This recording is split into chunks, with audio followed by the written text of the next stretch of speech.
ஆச்சிங்க sir. ரொம்ப Congress emotional ஆயி, நாங்க திமுக கூட்டணியில இருந்து வரைக்கும் வேண்டாம் அப்படின்னு சொல்ற அளவுக்கு போறாங்களே சார். இதெல்லாம் 2026 சட்டமன்ற தேர்தல் வருகிற போது, ஒருவேளை இந்த கூட்டணியில இருந்தாலும் அந்த நெருக்கம் குறைஞ்சிரும்ல? கட்டாயமா ஏற்கனவே தொண்டர்கள்லாம் 2 பிளவுபட்டு நிற்கிறாங்க. காங்கிரஸ் வேற, திமுக வேற. சமூக வலைத்தளம்லாம் பார்த்தீங்கன்னா, திமுககாரங்க போடுற ட்வீட்லாம் பார்த்தா, காங்கிரஸ் நின்னா கூட்டணி இருந்தா கூட நாங்க அவங்கள பார்த்து தோற்கடிப்போம்னு போட்டுட்டு இருக்காங்க. அது மாதிரி காங்கிரஸ்காரங்களும் அப்படி சொல்லிட்டு இருக்காங்க. திமுககாரங்க ரொம்ப அதுக்கு போய் நீங்க சமீபத்தில பிக் பாஸ் படம் இதில பார்த்துருப்பீங்க. ஒரு காருக்குள்ள இருந்தாலும் பிடிச்சு வெளிய மிதிச்சு வெளிய தள்ளுவாங்கல்ல, அப்படி தள்ளுங்கன்னுலாம் கருத்து சொல்லிட்டு இருக்காங்க திமுக தொண்டர்கள் மத்தியில.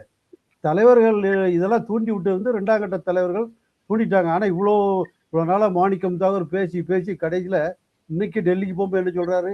மதவெறியை எதிர்ப்போம். ஆனா உரிமையை விட்டுக் கொடுக்க மாட்டோம்னு மொட்டையா சொல்லிட்டு போறாரு.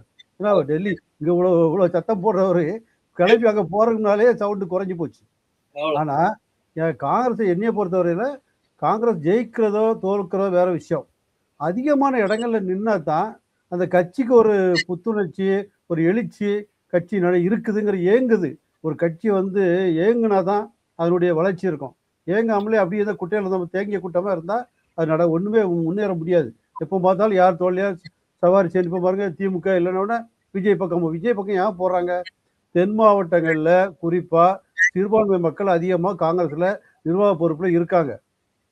பெரும்பான்மை மக்கள் வந்து படிப்படியா காங்கிரஸ் இருந்து பிஜேபி சைடு போயிட்டாங்க. இந்த சிறுபான்மை மக்களுக்கு விஜய் வர்றது பெரிய வரவா இருக்கு. தென் மாவட்டங்கள் அவருக்கு கடலோர பகுதி அங்கங்கெல்லாம் பெரிய இருக்கு. இது போக கேரளா லாபி இருக்குல்ல, கேசி வேணுகோபால் அவங்கெல்லாம் வந்து கேரளாவில் உள்ளாட்சி தேர்தலில் காங்கிரஸ் பெற்ற வெற்றியை வந்து சட்டமன்றத்தில் உறுதிப்படுத்தி பெரிய அளவில் பண்ணணும். அதுக்கு இந்த விஜய் வந்தாச்சுன்னா அங்கேயும் நல்லா இருக்கும். இங்கே சவுத்தில் அந்த கேரள எல்லைப்புற பகுதியெல்லாம் நம்ம தொழில் நல்லா இருக்கணும். ஒரு குரூப் வேலை செய்யுது. அந்த குரூப்பு தான் இப்படி புஷ் பண்ணுறாங்க. எங்கள் கூட்டணி அங்கே போகணும்ட்டு.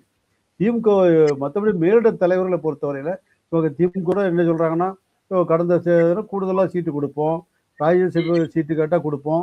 ஏன்னா காங்கிரஸ் நமக்கு தெரியும், கட்சிக்காக சீட்டு வாங்க மாட்டாங்க, கோஷ்டிக்காக சீட்டு வாங்குவாங்க. அது தெரியும் சார், முருகன் சார் நல்லா தெரியும். இந்த குரூப்லேருந்து இவருக்கு ரெண்டு அவருக்கு ரெண்டு அப்படி போவாங்க. அப்போ இந்த மாதிரி இதை புஷ் பண்ணுற யாரு?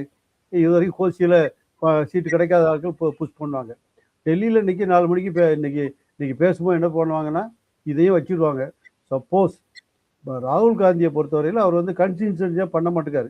ஏன்னா இப்போ பீகாரில் அந்த ஓட் சோரி பெரிய அளவில் பண்ணார். இடையில ஆளை காணாமல் போயிட்டாரு.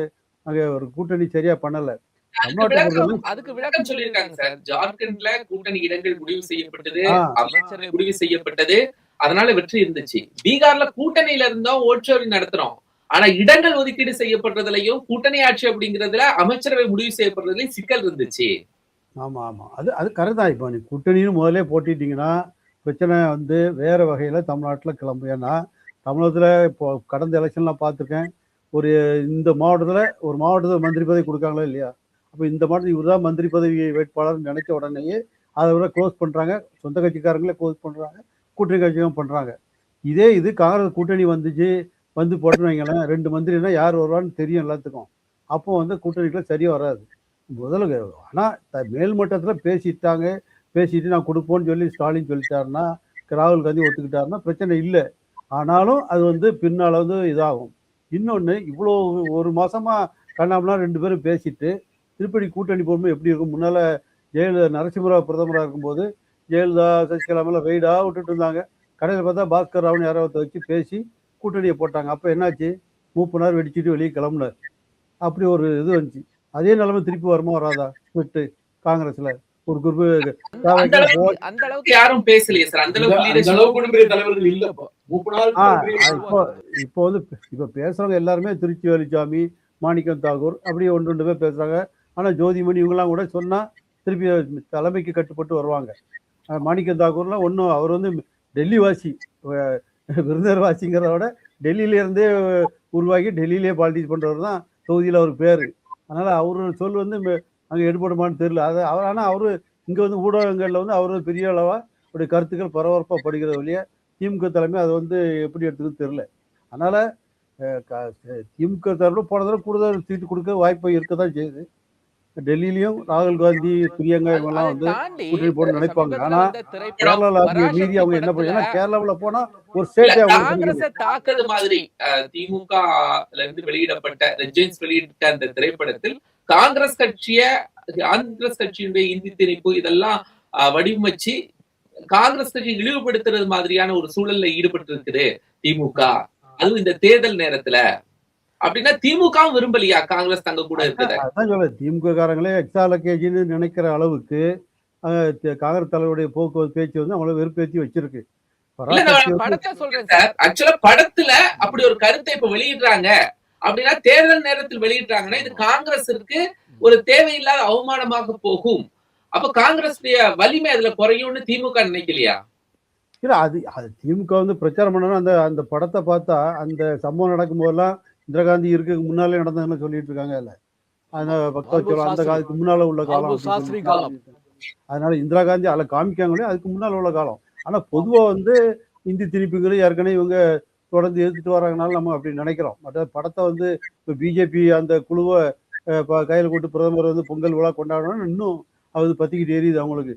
இந்த மாதிரி அவர் வேணின்னு அவங்க பிஜேபிக்காரன் இதை யூஸ் பண்றாங்க ஆமா, அப்படின்னு. அதாவது காங்கிரஸ் உடைய பேருக்கு அந்த புகழுக்கு கொஞ்சம் களங்கம் விளைவிக்கிற மாதிரி அந்த படம் இருந்ததுனால அந்த படத்தினுள்ள இருக்கக்கூடிய நடிகர்ல இருந்து எல்லாரையும் கூப்பிட்டு விருந்து வைத்திருக்கிறது டெல்லி ஆமா அப்படின்னு ஆமா ஆமா இல்ல அதாவது அது உண்மையா அப்ப இருந்தா கூட இதெல்லாம் அதெல்லாம் இப்போ திமுக வந்து வேடிக்கை செலிபிரிட்டி பாக்குறாங்க. மேனேஜ்மெண்ட்ல இதெல்லாம் ஒரு டெக்னிக்.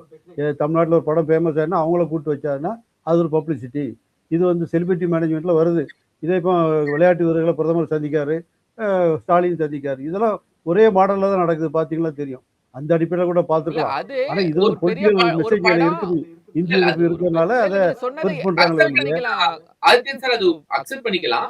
அந்த ஆ, திரைப்படம் மிகப்பெரிய வசூல் ரீதியா வெற்றி மிகப்பெரிய அளவுல இருந்தா அவங்களை கொண்டாடுறது அப்படிங்கிறது. ஆமா பட் தொடர்ந்து படம் வந்ததுல இருந்தே விமர்சனங்கள் தான் அந்த படத்துக்கு மேல இருக்குது. ஆமா மிகப்பெரிய ஆமா அளவுல படம் குறித்து மிகப்பெரிய புகழ்ச்சிகள் இல்ல அரசியல் அப்படிங்கும்போது ரிலேஷன் அந்த அதிகமாக படத்துல இருக்கு. மிக்சர் ரிலேஷன் தான் இருக்கு அந்த படத்துக்கு. ஆனா இந்திய எதிர்ப்புங்கிறது எப்பவுமே தேசிய கட்சிங்கிற கணக்கு வரும்போது அவங்க எப்பவுமே இதுக்கு நம்ம தமிழகத்தின் கருத்துக்கு மாறாக தான் அவங்க இருப்பாங்க தேசிய கட்சி. அது காங்கிரஸ் ஆட்சி மட்டும் இன்னைக்கு இல்லை, பிஜேபி வந்து இப்பவும் இருக்காங்க. பிஜேபி இப்போ இந்திய திணிக்கலையா? பிஜேபியில் இருக்காங்க. எல்லாமே அது தொடர்ந்து இருக்க தான் செய்யுது. ஆனால் இந்த எலெக்ஷன்ல இது ஒரு பரபரப்பை ஏற்படுத்தியிருக்கு. ஒருவேளை அவங்களும் நீங்க சொன்ன மாதிரி இதுவும் ஒரு காரணம். இதை வச்சு கூட சண்டை வந்து சரி பிரிஞ்சிடலாம் நான் இன்னொரு அப்படிங்கிறத கணக்கு நினைக்கலாம். உங்கள்ட்ட கேட்கிறேன் ஆதித்யன் ஆதித்யன் சார் சார். காங்கிரஸ் இல்லாமல் திமுக வெற்றி பெறதுக்கான வாய்ப்பு இருக்கா? இல்லை காங்கிரஸ் எங்கே போய் சேருங்க பார்க்கணும். இப்போ அவங்க தமாகவில் போட்டு தேவைக்கு எந்த அளவில் அவங்க கூட்டணி போட்டு அவங்க பண்ற பிரச்சாரம் நான் அந்த பண்ணி கணக்குக்குள்ள வரல. நான் அந்த கணக்குக்குள்ளே வரல. காங்கிரஸ் எங்கே செல்கிறது அப்படிங்கிற கணக்குக்குள்ள வரல. காங்கிரஸ் இல்லாமல் திமுகவால் இன்று வெற்றி பெற்று விட முடியுமா? ஆமாம் இப்போ தென் மாவட்டங்கள்லாம் பாதிப்பு இருக்கும். கட்டாயம் சிறுபான்மை தென் மாவட்டம் கன்னியாகுமரி இந்த பகுதியெல்லாம் கட்டாயம் வந்து காங்கிரஸ் இல்லாட்டா திமுக கட்டாயம் பாதிப்பு இருக்கும். ஏன்னா அங்கங்கெல்லாம் ஒரு பாக்கெட்டில் வந்து காங்கிரஸ் இன்னமும் கிராமங்களில் போனால் காமராஜ் படத்தை போட்டு பேனர் வச்சுட்டுலாம் இருக்காங்க அந்த பகுதியில தென் மாவட்டங்களெல்லாம். அதெல்லாம் கட்டாயம் பாதிப்பு இருக்கும் காங்கிரஸ்காரங்களுக்கு மத்தியில். அதனால அது காங்கிரஸ் அது குறிப்பாக நான் தான் சொல்கிறேன். தென் மாவட்ட காங்கிரஸ்காரங்க அவங்கள இவங்க கூட்டணியை சேர்க்கலைன்னா இவங்க போய் தாவாக்க அப்படின்னா அவங்களுக்கு தான் பலம். காங்கிரஸுக்கு கூடுதல் தொகுதி நிற்கிறதுக்கு வாய்ப்பு, விஜய் கட்சிக்கும் ஒரு பெரிய பலம் வரும். திமுகவுக்கு கடுமையான சிக்கலை ஏற்படுத்த வாய்ப்பு இருக்கு. இதை தெரிஞ்சுதான் காங்கிரஸும் நெருக்கடி கொடுக்குறாங்க. ஆனா அது திமுக புரிஞ்சுக்கலையா இன்னும்? இல்லை திமுகவுக்கு தெரியும். ஏன்னா இவங்க அதாவது என்ன பண்ணுறாங்கன்னா ஒரு காங்கிரஸ்ல ஒரு குரூப்பு மட்டும் தான் இதை சொல்லிட்டு இருக்காங்க அப்படின்னு. இன்னமும் மேலிடம் இதே நினைப்பில் இருக்கா இல்லையாங்கிறது அவங்களுக்கு ஒரு சந்தேகம் இருக்கு. இப்போ இவ்வளோ ஒரு மாதம் பேச விட்டுட்டு சார் சொன்னாரு காங்கிரஸ் எல்லாருக்கும் கருத்துக்கள் சுதந்திரமாக பேசலான்னு. சசி தரூர் பேசுகிறாரு. அதுக்கான அவர் காங்கிரஸை விட்டு போகலை. அதே மாதிரி எல்லாரும் பேசுகிறாங்க. ஆனால் மேலிடம் அப்போது கொஞ்சமாவது எலெக்ஷன் டைமில் ஒரு கட்டுப்படுத்தி வைக்கணும். தமிழ்நாட்டு மாதிரி பாலிட்டிக்ஸ் இருக்க இடத்துல இல்லாவிட்டால் வந்து கட்டையில் ரெண்டு பேரும் தொண்டர் மத்தியில் ஒரு ஒருங்கிணைப்பு இல்லாமல் உட்காந்துக்கிட்டு மேலிட இருந்து ஒற்றுமை இருந்தால் என்ன அது எலெக்ஷனில் எப்படி பலன் கிடைக்கும்? அதனால மேலிடத்து ரெண்டாம் கட்ட தலைவர்லாம் கட்டுப்படுத்தி வைக்கணும். அது சொந்தமாக செல்வ பிறந்தை சொன்னால் கூட அவரை யாரும் பெருசாக பொருட்படுத்துகிற மாதிரி தெரியல அவரு. ஆனால் டெல்லியிலேருந்து மேலிட தலைவர் ஏதாவது சொல்லணும். முதல்ல ஆட்சியில பகிர்வு அப்படின்னு ஒரு விஷயத்த கொண்டு வராரு. ஆமா ஆட்சியில் பவருங்கிறது தமிழ்நாட்டிலேருந்து இது வரைக்கும் அவங்க இல்லைன்னு சொல்லிட்டு தான் இருக்கிறாங்க. ஆனால் அது எப்போ வந்து அது வந்து கட்டாயம் கொடுக்கணும், மைனாரிட்டியாக வரும்போது கட்டாயம் கொடுத்து தான் ஆகணும். அதை முன்னக்கூட்டியே பேசும்போது வந்து அது எலெக்ஷன் கிரவுண்டில் வந்து நேர்மாறான விளைவுகளை ஏற்படுத்துங்கிறத பல முறை நம்ம யாருன்னா பாதி நின்றாங்களா ஒரு தடவை காங்கிரஸ்